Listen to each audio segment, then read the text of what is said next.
আজি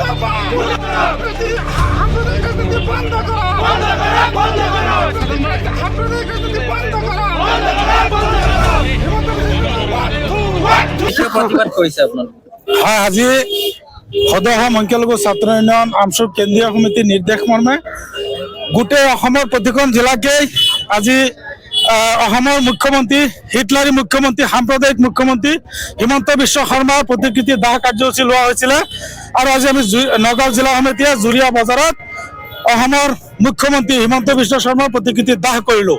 আপোনালোকে নিশ্চয় গম পায় এই অসমৰ সাম্প্ৰদায়িক মুখ্যমন্ত্ৰীজনে কিছুদিন পূৰ্বে এটা বন্দুক লৈ তাৰমানে টাৰ্গেট কৰি মুছলমান টুপি দাড়ি পাঞ্জাবী পিন্ধা মানুহক নিশানা কৰিছে। এই খবৰটো গোটেই বিশ্বত আন্তঃৰাষ্ট্ৰীয় পৰ্যায়ত প্ৰচলিত হৈছে। ৰাতিপুৱা টোপনিৰ পৰা উঠি মিয়া মুছলমানৰ নামত বিভিন্ন ধৰণৰ কুপ্ৰলাপ যিবিলাক আছে সেইবিলাক গাবলৈ ধৰে। তেওঁ ইমান দিন কৈ আছিলে মিয়াসকল বাংলাদেশী, এতিয়া কৈ আছে 51ৰ আগত যিসকল আছিলে সেইসকল খিলঞ্জীয়া। তেওঁ নাজানে নেকি যে মহামান্য উচ্চতম ন্যায়ালয়ে অসমত বৃত্তিবৰ্ষ নাগৰিকৰ বৃত্তিবৰ্ষ 1971 24 মাৰ্চৰ আগলৈকে যিসকল আহিছে তেওঁসকল ভাৰতৰ নাগৰিক বা অসমৰ নাগৰিক। এই কথাটো এজন মুখ্যমন্ত্ৰীয়ে জনাৰ দৰকাৰ আছে নে নাই? সেইজন মুখ্যমন্ত্ৰীয়ে জানিব লাগে নে নাই? মহামান্য উচ্চতম ন্যায়ালয় যোনটো ন্যায়ালয় ভাৰতবৰ্ষৰ কাৰণে আমাৰ শেষ আদালত, আৰু সেই আদালতৰ যোনটো ৰায় দিছে সেই ৰায়ৰ বিৰুদ্ধে গৈ তেখেতে একমাত্ৰ সাম্প্ৰদায়িক ৰাজনীতিৰ কাৰণে 2026 পুনৰবাৰ মুখ্যমন্ত্ৰীৰ এই গাদী দখলৰ কাৰণে এনেকৈ আমাৰ মুছলমানসকলৰ ওপৰত অত্যাচাৰ কৰি আছে। এই যে নিৰপেক্ষ ৰাইজে এই অত্যাচাৰ সহ্য নকৰে, মুছলমানৰ ওপৰত যি অত্যাচাৰ কৰি আছে এই অত্যাচাৰ বন্ধ কৰিব লাগিব।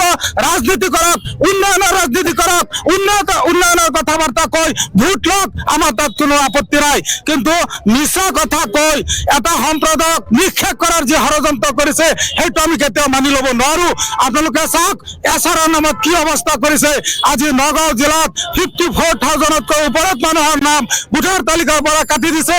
সেই যেতিয়া হিয়াৰিং চলি আছিলে যিসকলে বাল্ক অবজেকশ্যন দিছে, যিসকলে অবজেকশ্যন দিছে সেই অবজেকশ্যনকাৰীসকল যিদিনাখন শুনানি আছিলে সেই শুনানিৰ দিনাখন উপস্থিত নাছিলে। শুনানিৰ দিনা অবজেকশ্যনকাৰী উপস্থিত থাকিব লাগে, যদি উপস্থিত থাকিব নোৱাৰে তেতিয়াহ'লে আইনমতে সেই অবজেকশ্যন খাৰিজ কৰিব লাগে। কিন্তু নগাঁও জিলা প্ৰশাসনে এই কাম কৰা নাই। তেখেতসকলে শুনানি লৈছে, মানুহৰ পৰা ডকুমেণ্টছ লোৱাৰ পিছতো, মানুহ উপস্থিত হোৱাৰ পিছতো সেইসকল মানুহৰ নাম আজি ভোটাৰ তালিকাৰ পৰা কাটি দিছে। ইয়াৰ আমি তীব্ৰ প্ৰতিবাদ কৰিছো। বিগত দিনত আমি ইয়াৰ বিৰুদ্ধে আন্দোলন কৰি আহিছো। অহা দিনত আমচুৱে মহামান্য উচ্চতম ন্যায়ালয়ত ইয়াৰ বিৰুদ্ধে গোচৰ তৰিব আৰু অসমৰ বিভিন্ন ঠাইত ইয়াৰ বাবে গণতান্ত্ৰিক পদ্ধতিৰে বৃহৎ আন্দোলনৰ কাৰ্যসূচী ঘোষণা কৰা।